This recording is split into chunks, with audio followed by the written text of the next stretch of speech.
I don't like the idea of wearing a coat in the summertime, but the time is about to come when I'll have this cast off and I'll be able to get my coat back on, and I wish that that was not going to happen.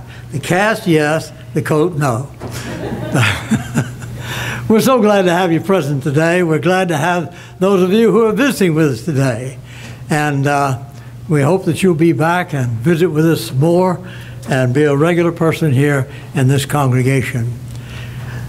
The passage that was read for us just a moment ago is certainly one of the great passages in the entire New Testament concerning the idea of profit and loss. The Bible doesn't say very much about financial profit and loss, and yet businesses, families, whether they be large or small, keep account of how much is coming in and how much is going out. For some reason or another, we feel like, well, life depends on that. That's the way things are supposed to be. You're supposed to make more money than you spend. You're supposed to save just a little bit, and when you put it down on a statement and it doesn't work out that way, there has to be a family conference.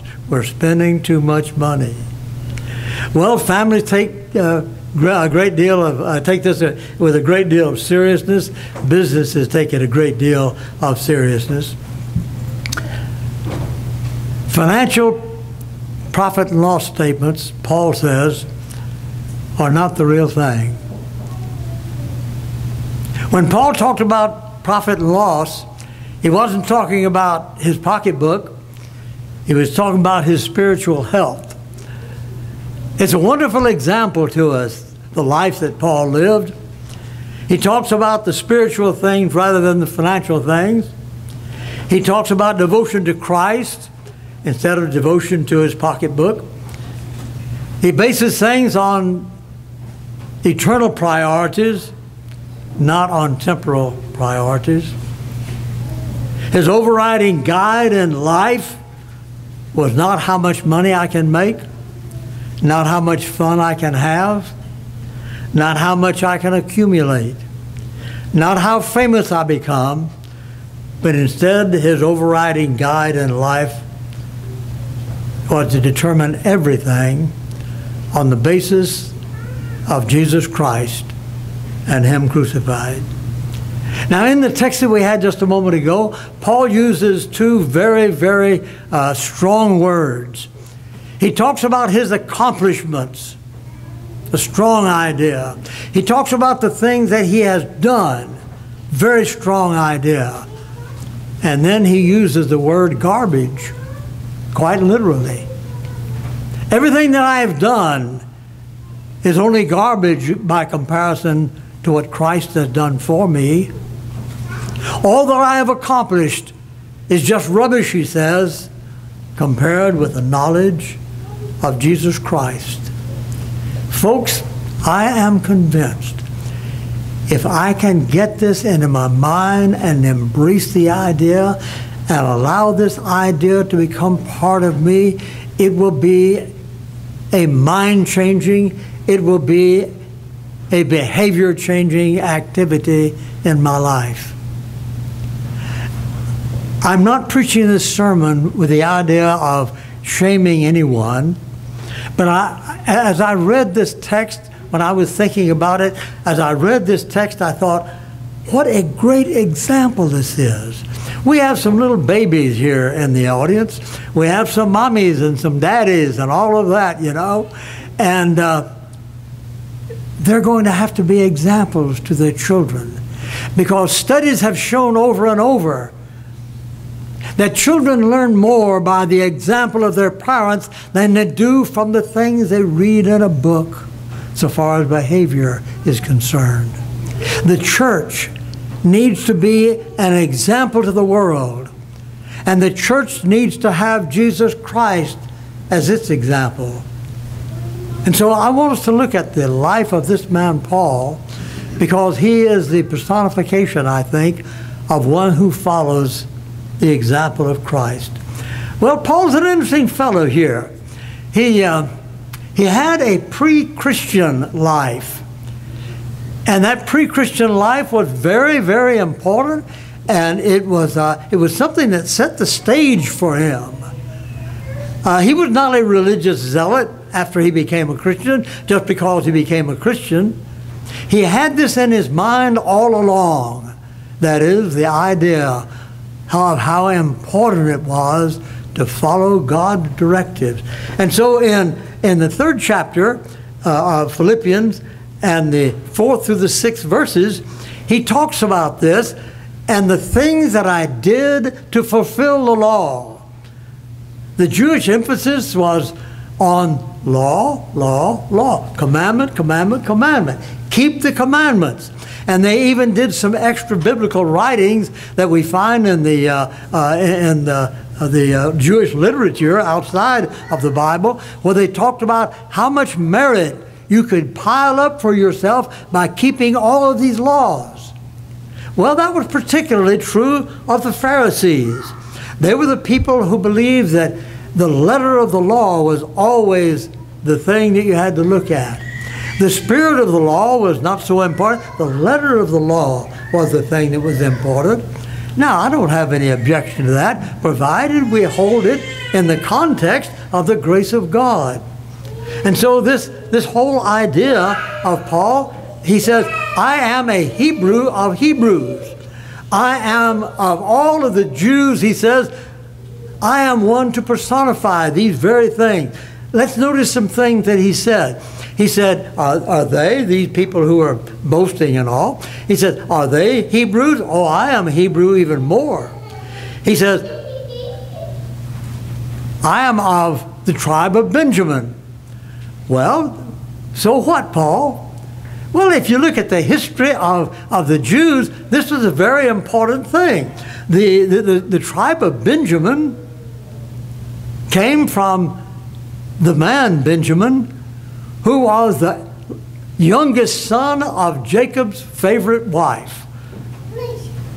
And so to be of the tribe of Benjamin was to be favored so far as the Jewish people were concerned. And then he goes on and we go on and look at some other things. This man's name was Saul, wasn't it? Saul of Tarsus. He later became known as Paul, but his original name was Saul, the Jewish name. Hey, there's a Saul in the Old Testament, also of the tribe of Benjamin. Now, he didn't turn out very well, but in the beginning of his reign, he was well thought of by everybody, and he was the first king of Israel. So that's kind of a good thing to be of the tribe of Benjamin. And then when the rebellion came between the north and the south in Israel, Benjamin stayed loyal to Judah. Benjamin stayed loyal to the people of Jerusalem. And so there were a lot of things about being of the tribe of Benjamin was really quite an honor.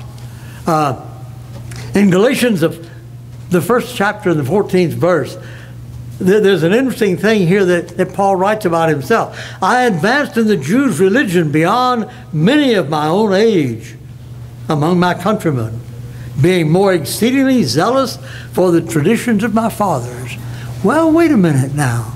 Paul was a Pharisee, pre-Christian time. He was a Pharisee, and he was extremely zealous for all of the traditions of the Pharisees. You see, the Pharisees, they had to define the laws, they thought, and so they built up traditions about how this law should be obeyed and what the law included, what the law excluded, and just exactly how it should be executed. And these came to be known as the traditions of the elders. And Jesus said a great deal about these because they were being so abusive. It came to be that the traditions became more important than God's law. And so that's one thing that the Pharisees were very, very proud of. And Paul was a Pharisee, and he says, I was proud of being a Pharisee, and I was a holder of the traditions of the elders. And then he also says, besides that, just to show you my zeal for the law, I persecuted the church. I persecuted the church, he said. How many of us would stand so firmly in Christianity that we were willing to accept persecution? I remember being in a class one time. I was not teaching the class, but I was in a class one time, and the teacher said something about this, and there was about how people gave their lives rather than deny Christ. And this fellow spoke up and he said, boy, I wouldn't do that. You wouldn't do what? I wouldn't allow myself to be persecuted just because of something I believed. I thought, what does Christ mean to you? Not very much. And so Paul says, I was so zealous for the law. I was so zealous for the things of the traditions that I persecuted the church because I thought Jesus was an impostor. And he even went to Damascus to bind Christians and put them in jail and take them back to Jerusalem, and in some cases to be executed. That's how zealous this man was in his pre-Christian years. And then you remember, Christ appeared to him. Was Paul converted on the road to Damascus? Most people say yes. No, he wasn't. If you read the thing carefully, it says, arise and be baptized and wash away your sins. He still had his sins. And so here's what took place. When Christ appeared to him, he said, Saul, why do you persecute me? Why do you persecute me? Who are you, Lord? He says, I'm Jesus of Nazareth, whom you are persecuting. But now arise and go to the city, and there you will be told what you must do. All right. Saul of Tarsus goes into the city. Now the scene changes. And the Lord appears to a man by the name of Ananias. And he says, Ananias, go to the Straight Street. By the way, Straight Street is still in ancient Damascus, and there's an archway and so forth over it. He says, go to Straight Street to a house of a certain person who is where you'll find Saul. I don't want to get near that fellow, he says. He says, and I said, Lord, he has come here to persecute Christians, to bind them and take them to Jerusalem. And here he said to him, go, for this man is a chosen instrument to carry my name before the Gentiles and their kings and before the people of Israel. Now, the reason I'm mentioning this is that as Paul began moving toward Christ, away from Judaism, as he began moving toward Christ, Christ says to Ananias, he is a chosen vessel. He became the most fruitful of all of the apostles. And yet he called all of his accomplishments nothing but rubbish compared with the great, great thing that Christ had done for him.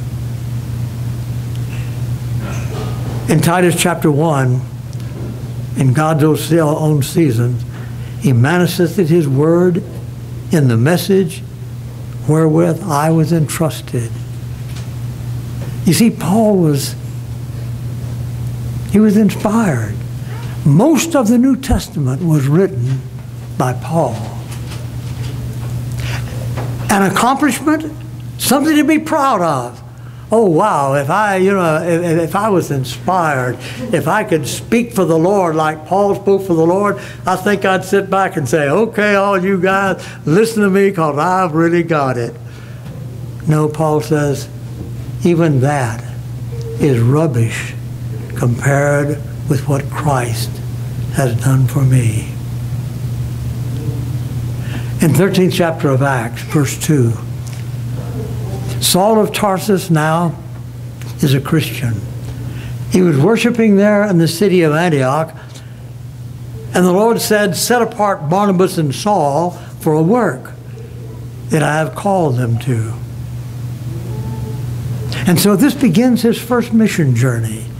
He goes from Antioch, which is in Syria, right there in the northern part of that edge of the Mediterranean Sea, right close there. He leaves there and he goes across to Cyprus, and he preaches the gospel in Cyprus. And then he goes to the mainland, which was Turkey, modern-day Turkey. He goes up to the mainland and he preaches the gospel in a variety of cities and places there in the mainland. And on his first mission journey, He established churches in many cities. And later on, when we find him writing to the Galatian churches, these are the churches that he was writing to, because this was known as the province of Galatia. Well, he was very successful as an apostle, very successful in what he did, but just about every city they went into, people opposed him and drove him out of the city. And he had to leave. And he goes to another city, and people came down from one city to another, and they opposed him, got him driven out of that city. I think by that time I would have said to myself, maybe I am in the wrong kind of work. Nobody likes me. A few people like me, but they drive me out of the city, they put me in jail, they stone me, they do all kinds of things to me. Maybe I'm in the wrong business. No. Saul instead was willing to suffer for Jesus Christ. That's the example that he left. And then he goes on back to Antioch and he tells them about these things, and a little bit later he says to Barnabas, Barnabas, let's go back and visit these churches that we established. Well, Barnabas took John Mark and went in one direction. Paul took Silas and went in another direction. And so they split up and they began both evangelizing. Well, this man Paul went back to Tarsus, his home, Cilicia, his hometown, and he went back and visited some of these churches and various places there that he had, where he had preached. And then he goes on up to a place called Troas, which might very well be the site of the ancient Greek city of Troy. And he has a vision there. And he sees a man from Macedonia, not identified, just a man from Macedonia. And he says, come to Macedonia and help us. Well,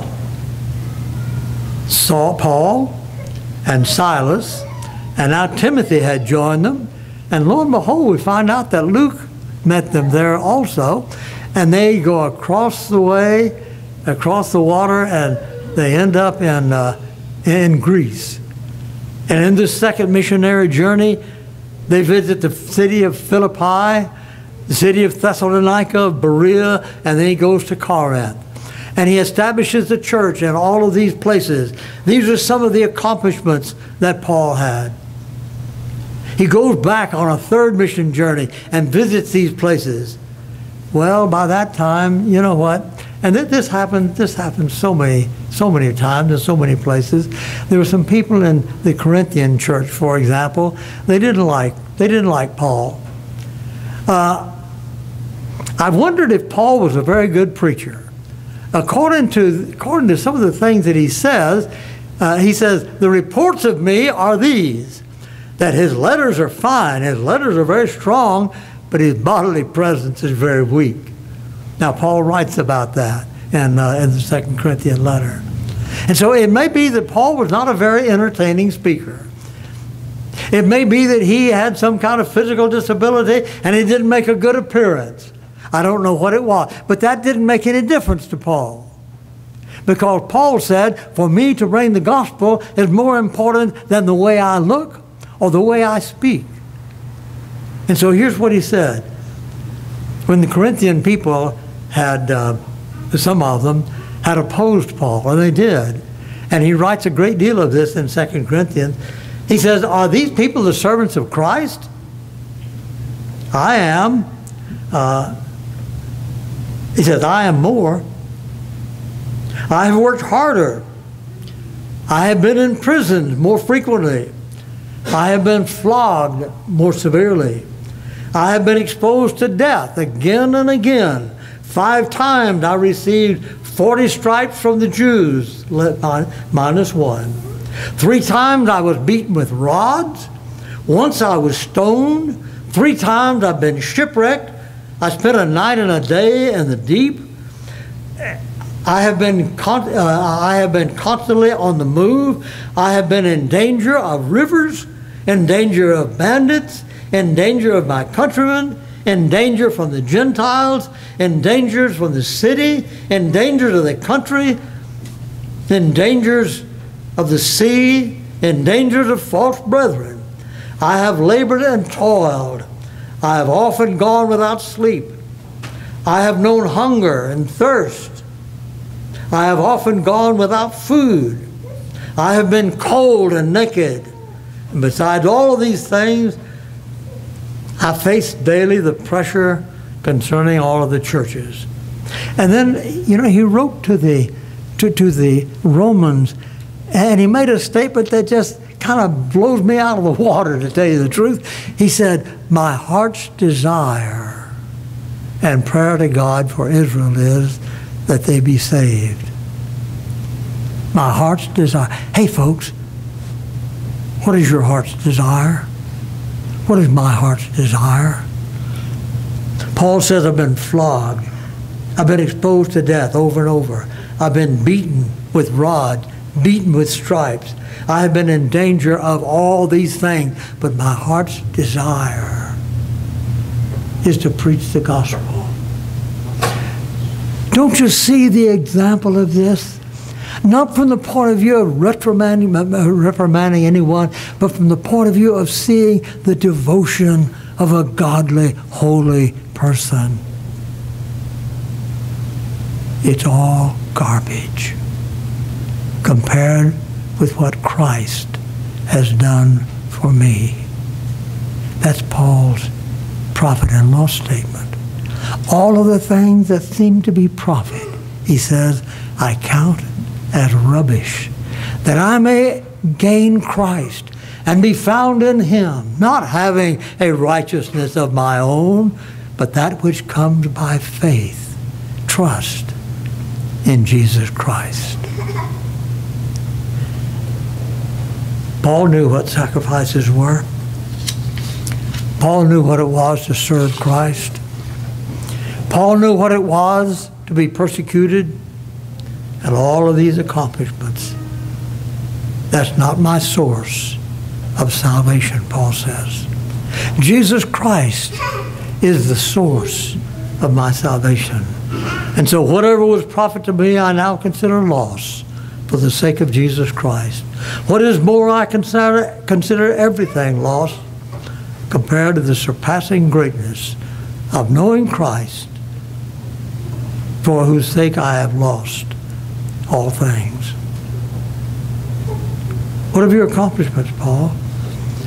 My accomplishments are nothing more than humbling experiences. Humbling experiences that say, Christ died for me. And what I'm going to say, I hope I'm not out of order. I don't think I am. Last Sunday morning, Nathan presented our Lord's Supper meditation. In that meditation, he said something that I don't think I'll ever forget. Not because I haven't confronted death, but because of the way he said it. I don't remember the exact word, but it was something like this. God's gift of his Son to die for us. He said, it's beyond my comprehension. And then he said this very personally. I could never give up my little son to die for the sins of someone else. Wow. Makes it kind of personal, doesn't it? And I'm not saying this to embarrass Nathan. I love Nathan. I love the family. But I am saying it to say that, at least for me, that grabbed hold of me. That made me stop and think of how great and wonderful and how sacrificial was that atoning sacrifice that Christ made. God loves us. He loves us enough to give his own Son.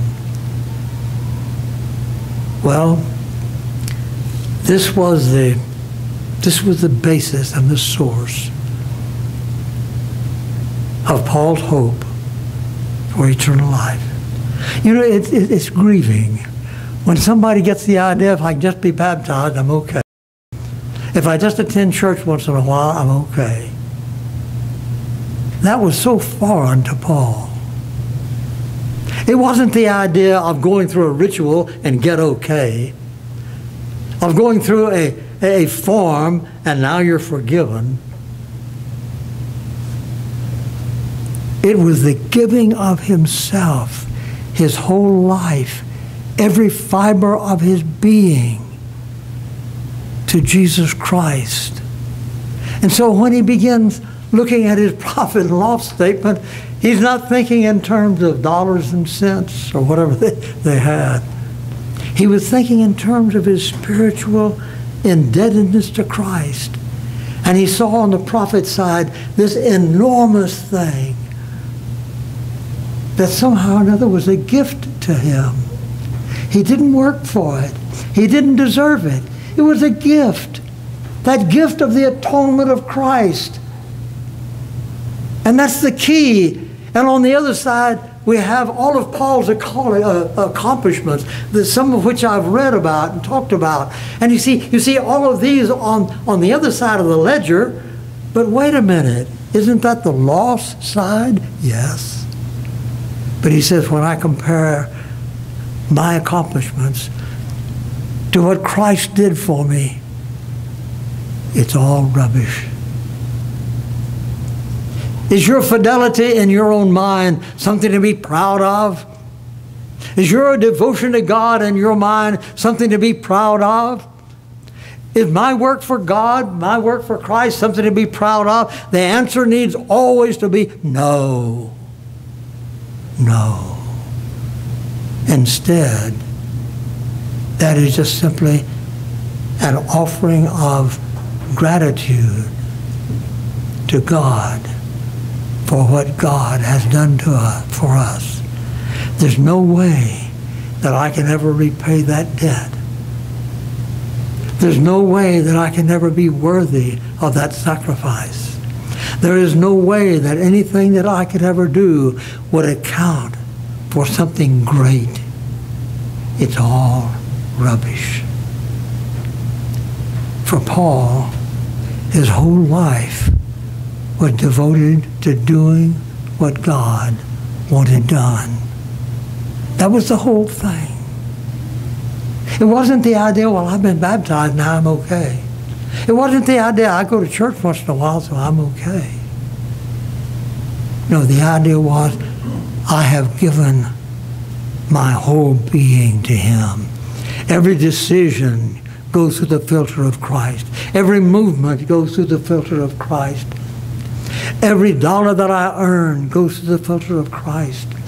Everything that I do, everything that I am, all goes through the filter of Christ. Folks, that's the